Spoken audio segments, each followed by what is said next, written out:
So what is the nature of human nature?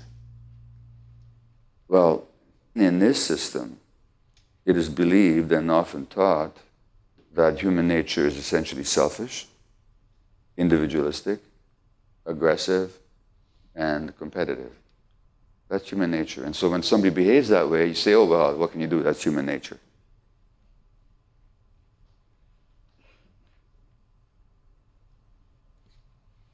But I believe that to speak of that is to make a rather elementary mistake, which is to take this society as the standard of what human beings are supposed to be. It's true that we're taught to behave that way. As a matter of fact, not only are we taught to behave that way, the most successful people in the society do behave that way. That's how they become successful, very often, as we all know, even to the point of threatening our very existence. The selfishness and the aggression and the desire to own and produce more and to control more is jeopardizing our very being. So, yeah, if that's human nature, then what can you do? That's just human nature. But what if that is not human nature? What if that is a distortion of human nature? What if, in fact, our nature demands something else entirely? The human beings did not live the way we lived through most of human existence. So if that wall in the room represents the beginning of human evolution millions of years ago, and if that wall over there represents our present day, then until this far away from that wall there, we lived in small band hunter-gatherer groupings. 60 to 80 to 100 human beings living together. And that meant that children were always around their parents. Always around their parents. There was no separation. Not just around their parents, but around the whole group of adults, all of whom acted as parental figures in a child's life. So a child grew up ensconced in a network of very safe attachments. Safe in the sense that everybody cared for the child. Number two, when you study hunter-gatherer groups, they always carry their kids everywhere. It's not infrequent these days to see a parent pushing a buggy and playing with the cell phone at the same time. Do we think that the kid in the buggy whose parent is on a cell phone is getting the same kind of information about the world as the baby who's being carried on the parent's chest or back or belly? Why does the kid cry? Well, kids got no other way to ask for help but to cry. So crying is a sign of distress. And what can the distress be over? We're distressed when our needs aren't being met. So if we're hungry, a baby will cry. If they're uncomfortable because the diaper is dirty and wet, they're going to cry. If they need attachment contact, they will cry. When the needs are met, the child is soothed and eased and their nervous system relaxes.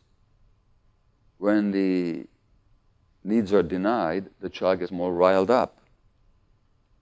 When a child is riled up, you get stress hormones going through the whole body to the brain. Stress hormones like cortisol and adrenaline, particularly cortisol. Cortisol interferes with healthy brain development. When we don't pick up our kids, we're interfering with their brain development. You didn't have to tell Aboriginal people this, but in our modern society, you have to teach this, and people say, oh my God, really?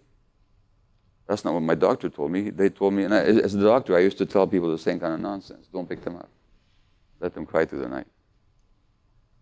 So what I'm saying is that from the very beginning in this society, we're denying people's essential needs for healthy development, right from the get-go. So it's not our behavior that defines our nature, but our needs that define our nature.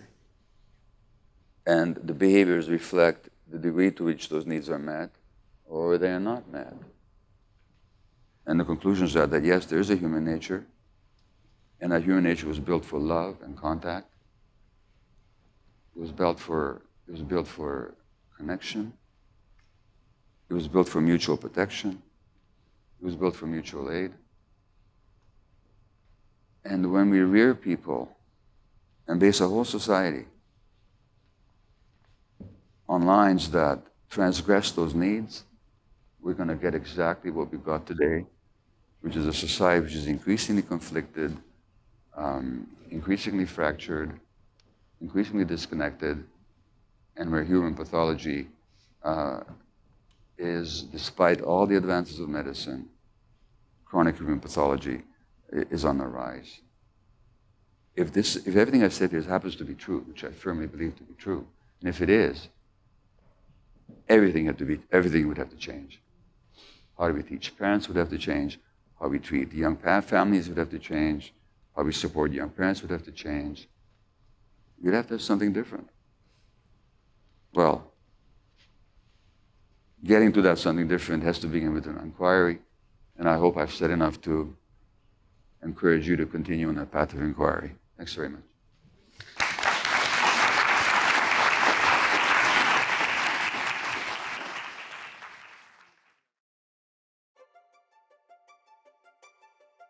You may think you're here because somebody in the family's got a problem and you're here to help them. What I'll be telling you throughout the day is that actually each one of us is here for ourselves.